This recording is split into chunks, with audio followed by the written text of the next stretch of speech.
Hello, welcome back to UPSC law optional.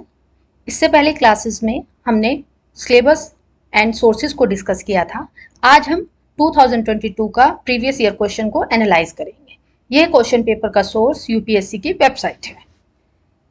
जैसा कि आप देख सकते हैं, फर्स्ट पेपर 250 मार्क्स का होता है।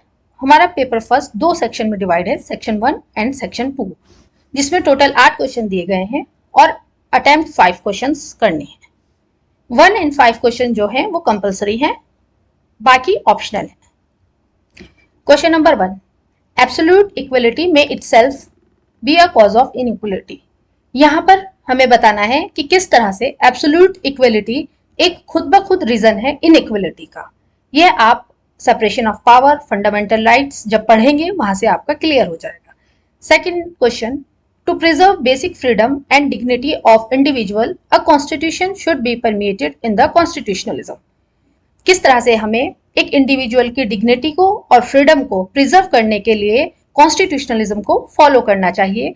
सी पार्ट में हमें लीगल पोजीशन को एक्सप्लेन करना है अगर रिपग्नेंसी हो जाए बिटवीन यूनियन एंड स्टेट। साथ साथ हमें कुछ रिसेंट केस लॉज भी देने हैं। Now come to the fourth part, जहां पर लोकल बॉडी इलेक्शन के बारे में पूछा गया है।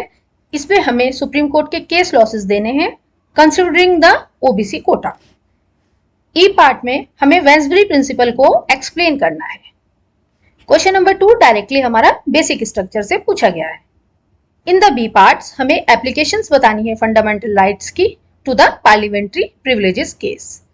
सी पार्ट में हमें डीपीएसपी की इंपॉर्टेंस को बताना है कि किस तरह से ये इक्वली फंडामेंटल है for the governance of the country. Question number 3, Can the constitutional head of the state be truly described as the nerve center of the federal system? Explain in the light of the power and duties of the governor. किस तरह से governor and president जो है एक nerve system होता है federal system का, जो कॉन्स्टिट्यूशनल हेड है उसकी क्या इंपॉर्टेंस है।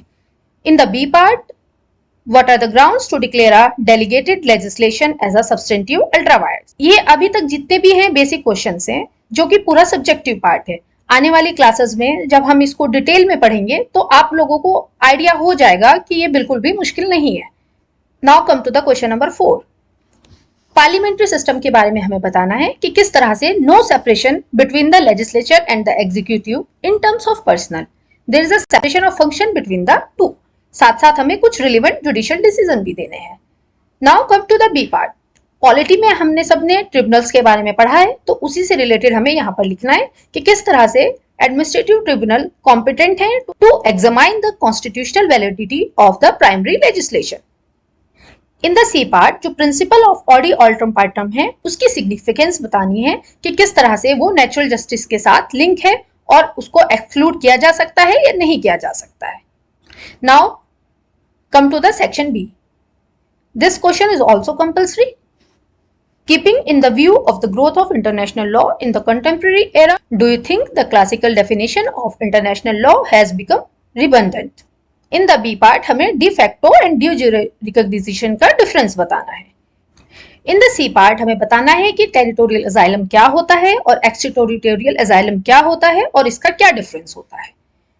इन द डी पार्ट्स हमें राइट ऑफ स्टेट्स बनाने हैं ओवर द टेरिटोरियल वाटर्स।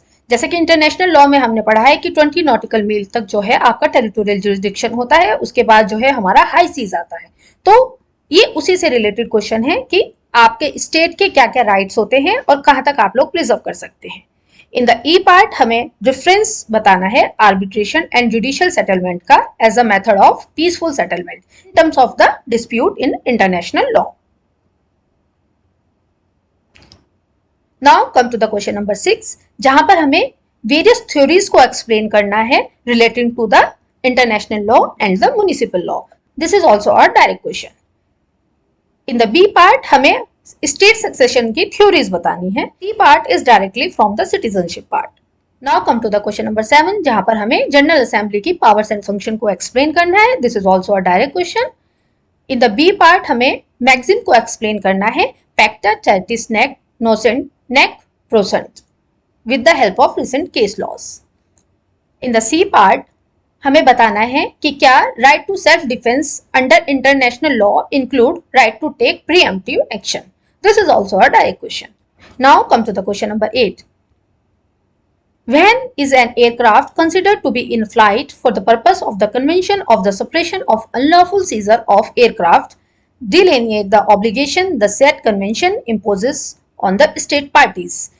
कब एयरक्राफ्ट जो है वो कंसिडर किया जाएगा in flight for the purpose of the convention, अगर कोई अनलॉफुल सीजर हो एयरक्राफ्ट का।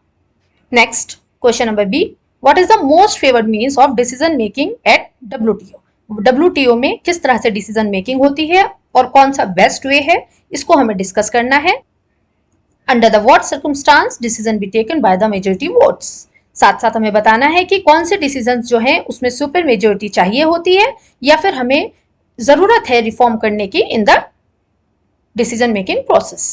इन द सी पार्ट हमें एक्सप्लेन करना है core principle of the international humanitarian law. So this was our first paper. Now we will start with the second paper. Now we will see the law paper 2.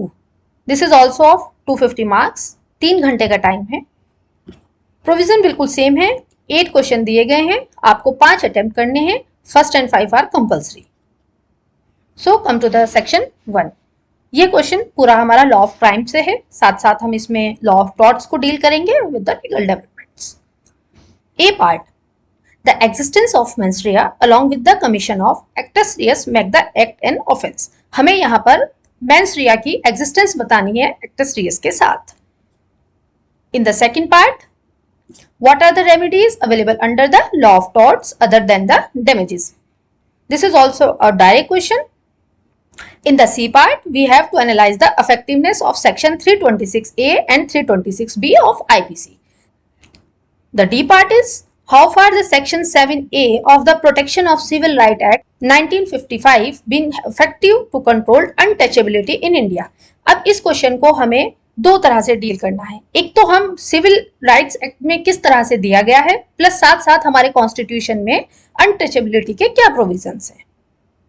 Come to the part E, right of the private defence is based on the cardinal principle that is the primary duty of a man to help himself, but this right is not absolute. यहां पर हमें right to private defence के बारे में बताना है। Now come to the question number 2। State liability under the law of torts has undergone metamorphic, explain with the help of case laws. This is also a direct question. When we will do a class of the torts we will explain it. B part, the provision of section 149 of IPC relates to the question offense while section 34 is a question of the evidence. This is also a direct question. How is the rule of absolute liability different from the strict liability? हमें इन दोनों को differentiate करना है। Now, third question, what do you understand by an unlawful assembly? This question is also direct from the book. The right of the reputation is acknowledged as an inherent personal right of every person. किस तरह से right of reputation एक important right है, इसको हमें IPC से defamation साथ साथ कॉन्स्टिट्यूशन में जो हमारा फंडामेंटल राइट दिया गया है उसके साथ डील करना है। In the C part, the consent of victim neglects the offence of rape. किस तरह से रेप में कंसेंट एक मेजर रोल प्ले करती है, and how far will it be true in case it is obtained by the offender और the false promise of marriage, या फिर परमिशन गलत तरीके से ली गई हो या फिर झूठी मैरिज का प्रॉमिस करके ली गई हो, तो क्या वो रेप को कॉन्स्टिट्यूट करेगा या नहीं। Question number 4, summarise the law relating to the attempt to the suicide in India. How far the mental health care act 2017 added new dimension to the law to attempt to the suicide. साथ साथ अगर हम इसको eight international level के साथ comparison कर देंगे, it will also be a good thing. B part, outline the legal framework for the protection of online consumer provided under the Consumer Protection Act 2019 and E-commerce Rule 2020. Tortious liability arises from the breach of duty primarily fixed by the law.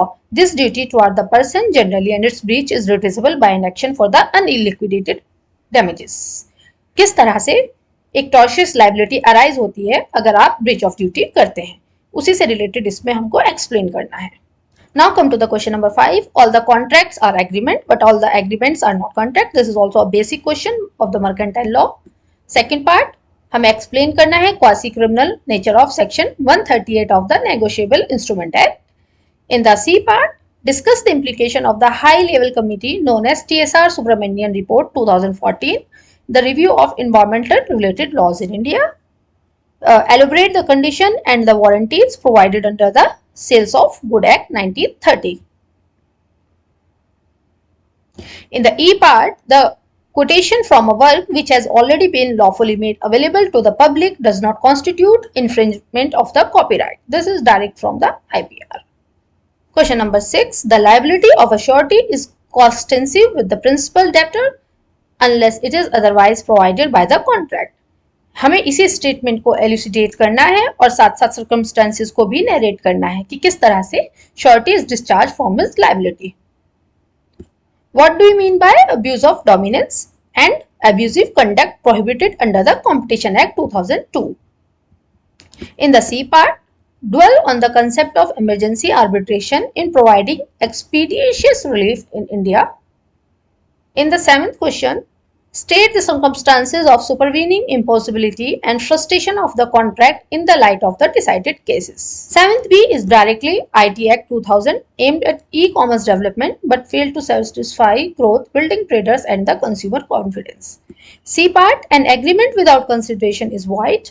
Is there any exception to it? Discuss by giving the suitable illustration. Question number 8. What are the essentials of an agency? How is an agency created and terminated under the Indian Contract Act 1872? And the B part is time is an essence of the contract. इसी से related हमें explain करना है and what are the remedies available to the aggrieved parties. And the C part discuss the ambit and scope of Section 3D of the Patent Act in the context of Novartis case 2013. So this was the analysis of question paper of 2022. इसमें हमने देखा कहां से question पूछे गए हैं और किस तरह से हम उनको सॉल्व कर सकते हैं. In the upcoming videos we will discuss the previous year question of the last 5 years and after that we will start studying the individual subject. Thank you.